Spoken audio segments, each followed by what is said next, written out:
Biology में part second पढ़ेंगे। Last video में अपने जो पार्ट फर्स्ट पढ़ा था उसमें अपने जैव प्रौद्योगिकी क्या है उसके बारे में पढ़ा, आनुवंशिक अभियांत्रिकी के बारे में पढ़ा। फिर जो आनुवंशिक अभियांत्रिकी यानी जेनेटिक इंजीनियरिंग है, इसे करने के लिए कौन कौन से साधनों का किन एंजाइमों का उपयोग किया जाता है उसके बारे में पढ़ा था। तो जो आनुवंशिक अभियांत्रिकी के प्रमुख साधन है यानी जिसमें अपने क्या पढ़ा था, प्रतिबंधित enzyme, restriction enzyme, ligase enzyme, वाहक, पॉलीमेरेज एंजाइम, उन एंजाइमों के नाम पढ़े थे। तो आज अपने उनको पूरा डिटेल में पढ़ेंगे। तो सबसे पहले तो आपको पता है जो जेनेटिक इंजीनियरिंग है इसमें क्या डीएनए के खंड लिए जाते हैं और उसे अलग खंडों से जोड़कर पुनर्योग्य डीएनए बनाया जाता है। तो सबसे पहले प्रतिबंधित उन खंडों को प्राप्त करने के लिए उसे किसी डीएनए से अलग करना होगा। तो उसके लिए कौन सा एंजाइम, प्रतिबंधित एंजाइम या रिस्ट्रक्शन एंजाइम काम में लिए जाते हैं। तो ये रिस्ट्रक्शन एंजाइम क्या होता है, जो डीएनए है, डीएनए का अणु है, उसके खंड बनाने के लिए प्रयुक्त एंजाइम को क्या कहते हैं, प्रतिबंधित एंजाइम। तो ये प्रतिबंध एंजाइम है, ये कितने प्रकार के होते हैं, ये दो प्रकार के होते हैं, एक एक्सोन्यूक्लियस और दूसरा एंडोन्यूक्लियस। एक्सो मतलब बाहरी और एंडो मतलब अंदर वाला। तो ये एंजाइम है, ये बाहर से खंड बनाता है, बाहरी भाग को काटता है, और एंडोन्यूक्लियस डीएनए के अणु को बीच में से काटता है। तो जो एक्सोन्यूक्लियस एंजाइम है ये डीएनए के सिरे से यानी लास्ट सिरे होते हैं, वहां पर क्या होते हैं, न्यूक्लियोटाइड जुड़े होते हैं जिसमें अमीनो शर्करा फास्फेट समूह है ये जुड़े होते हैं, तो उसे न्यूक्लियोटाइड कहते हैं। उस न्यूक्लियोटाइड को डीएनए से अलग कौन करता है, एक्सोन्यूक्लियस एंजाइम्स। क्योंकि डीएनए की संरचना आपको पता है किस प्रकार होती है, डबल स्ट्रैंड होती है, इस तरह की संरचना होती है। तो इसमें क्या 3' सिरा 5' सिरा, यहाँ पर एडेनिन, ग्वानिन, थाइमिन, साइटोसिन, कुछ प्यूरिन और pyrimidines पाए जाते हैं, उनको अलग किया जाता है। तो ये डीएनए की संरचना होती है, ये पूरे अणु को अलग अलग खंडों में तोड़ा जाता है इन एंजाइमों से। तो जो एक्सोन्यूक्लियस है ये न्यूक्लियोटाइड को अलग करता है, न्यूक्लियोटाइड में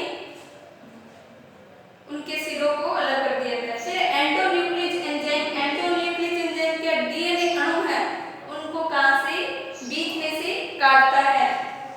तो जहां से काटा जाता है, जिस तरह से डीएनए को विदलित किया जाता है, मतलब डीएनए के अणु को अलग किया जाता है, उसे क्या कहते हैं, अभिज्ञान स्थल या पहचान स्थल। यानी ये एंजाइम क्या है, उस स्थान को पहचान लेते हैं और पहचानने के बाद वहीं से विदलन करते हैं डीएनए के अणु का, और ये एंजाइम इन स्थलों को पहचान कर उस स्थान से डीएनए के खंडों को विदलित कर देते हैं।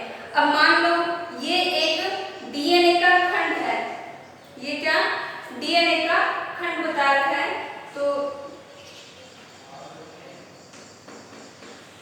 जिसमें ये कुछ प्यूरिन और pyrimidine शार्क जुड़े हुए हैं। क्या जुड़े हैं, जिसमें प्यूरिन और pyrimidine शार्क जुड़े हुए दिखा रखे हैं। तो अब इसमें से अगर डीएनए एक्सोन्यूक्लियस है तो ये क्या करेगा, ये पहचान स्थल होगी इनके, ये भी पहचान स्थल। अब इसे क्या करेगा, यहां से डीएनए के अणु को अलग कर रहा है, इतना भाग यहां से अलग हो गया, और इधर से भी क्या करेगा, ये डीएनए का खंड कहां से बनेगा, जी वाले भाग से, यहां से अलग हो जाएगा ये वाला भाग इतना और ये भाग इतना। तो अब काटने पर ये कैसे दिखाई देंगे, तो आप इसे अगर अलग अलग देखोगे तो ये आपको कैसे दिखाई देते हैं, यहां से ये इतना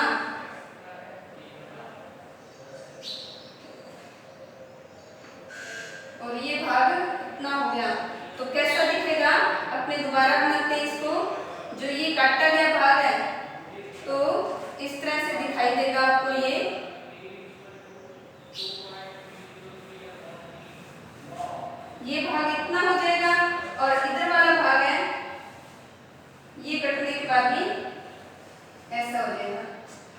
ये खंड एक ऐसा हो गया और जो दूसरा खंड था वो अलग कर दिया।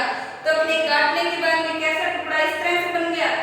ये किसी एक जीव का खंड है, किसी एक जीव के डीएनए का खंड है और फिर किसी दूसरे जीव के डीएनए के खंड को काटा जो सेम इस तरह से कटिंग हो उसकी, जो क्या इसमें फिट हो उसके।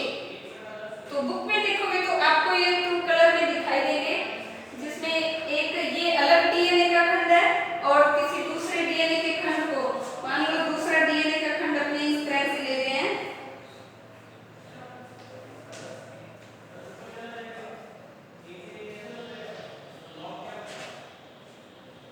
तो ये किसी दूसरे का खंड है।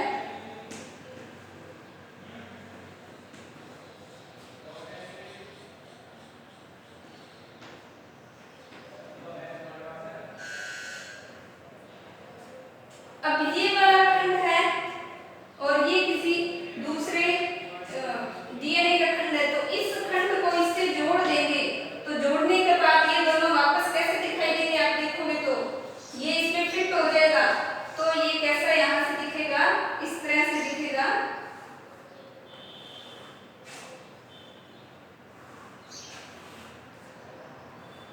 ये जी वाला भाग है और ये नीचे सी टी थाइमिन बोलते हैं और एडेनिन और इसके साथ फिर एडेनिन। अब ये भाग इससे आके जुड़ जाएगा, तो जुड़ेगा तो ये कैसा बनेगा, इस तरह से ये एडेनिन, ये एडेनिन, थाइमिन और इसके साथ थाइमिन, यहाँ पर क्या साइटोसिन और ये ग्वानिन। तो नया जो डीएनए बना वो जोड़ने के बाद इस तरह से बन जाता है। तो ये जोड़ने का काम आगे वाला लाइगेज एंजाइम करेगा। उससे पहले अपने सिर्फ रिस्ट्रिक्शन एंजाइम, मतलब पहचान स्थल होते हैं, वो ऐसे दो टुकड़ों में काट देते हैं, एक टुकड़ा ये और एक किसी और जंतु के डीएनए का टुकड़ा काटा। वो दोनों टुकड़े एक जैसे फिट होने वाले होने चाहिए, जिसमें क्या दोनों को जोड़ा जा सके आसानी से। तो ये वाला रिस्ट्रिक्शन एंजाइम।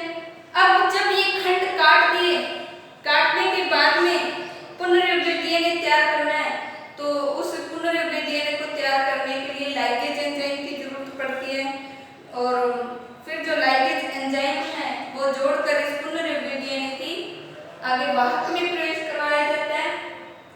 तो अगला अपने पढ़ते हैं कौन सा, लाइगेज एंजाइम और वाहक के बारे में पढ़ते हैं।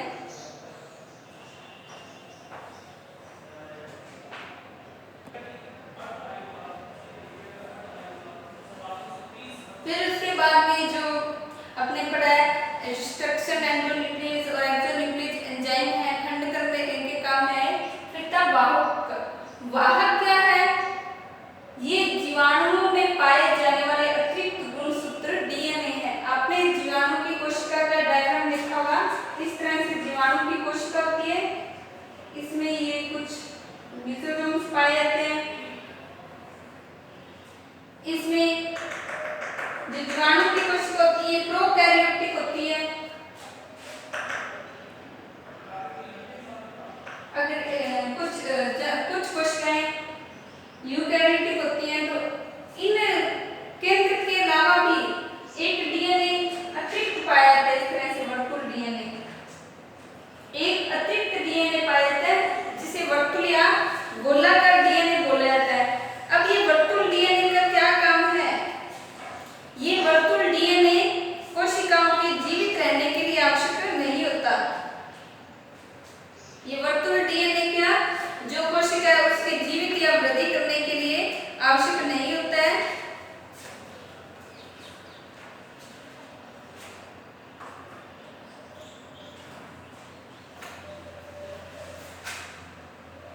तो ये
लाखों प्रतियां तैयार हो जाती हैं और जो अपने जीन अभियांत्रिकी मतलब जेनेटिक इंजीनियरिंग है उसमें अपने इस पुनर्योग्य डीएनए का उपयोग कर सकते हैं।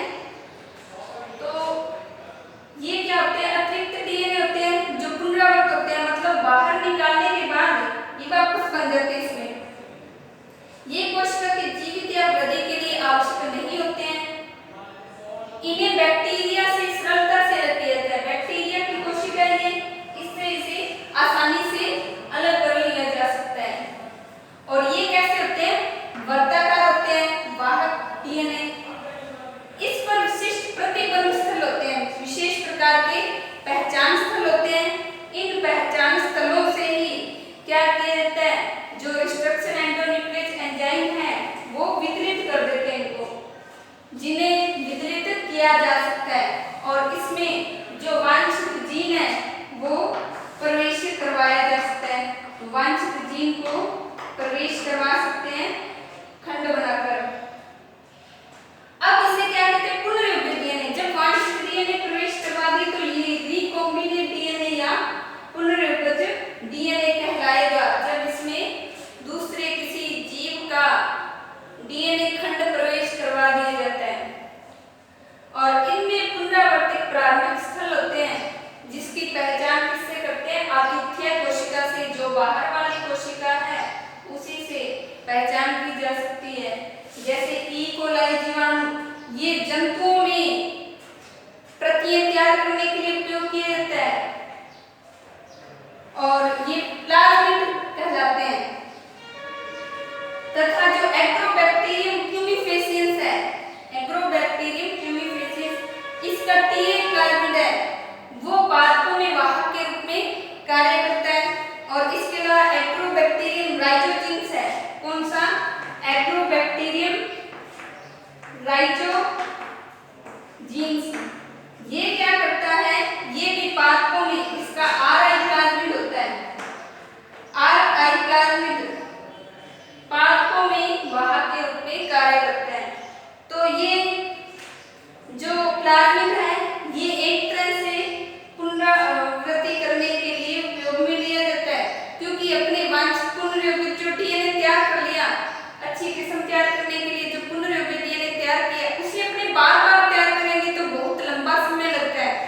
इसलिए समय की बचत करने के लिए एक बार पुनर्योग्य डीएनए तैयार करके उसको वाहक की कोशिका में प्रवेश करवा दिया जाता है, जिससे क्या वह कम समय में अपने जैसी और डीएनए पुनर्योग्य डीएनए की प्रतियां तैयार कर देता है और अपने अनेकों पुनर्योग्य डीएनए के समय में मिल जाते हैं और फिर आगे इन्हें आगे वांछित जीवों में या पादपों में प्रवेश करवा के जो अपने गुण विकसित करना चाहते हैं वो प्राप्त कर सकते हैं। तो आज हमने इसमें प्रतिबंधित एंजाइम और जो वाहक है इसके बारे में पढ़ा था। अब आगे अपने नेक्स्ट वीडियो में जो लाइगेज एंजाइम है और डीएनए पॉलीमरेज एंजाइम है, इन एंजाइमों के बारे में पढ़ेंगे। ये एंजाइम किस प्रकार के होते हैं और क्या कार्य करते हैं, तो इसके बारे में पढ़ेंगे। तो आज जितना पढ़ाया आपने उसे नोट करना है, रिवाइज करना है अपनी नोटबुक में और अगले टॉपिक को नोट करना है जिसमें क्या, लाइगेज एंजाइम और पॉलीमरेज एंजाइम है। तो लाइगेज एंजाइम के बारे में मैंने बता दिया था पहले, क्या कार्य होता है उसका, जोड़ने का कार्य होता है। दो खंड होते हैं, उन खंडों को अलग अलग खंडों को लिया, फिर उसको किससे, अगर पुनर्योग्य डीएनए बनाना है तो जो प्लाज्मिड है उससे भी किससे जोड़ा जाता है, लाइगेज एंजाइम से ही जोड़ा जाता है। और जो पॉलीमरेज एंजाइम होता है उसका क्या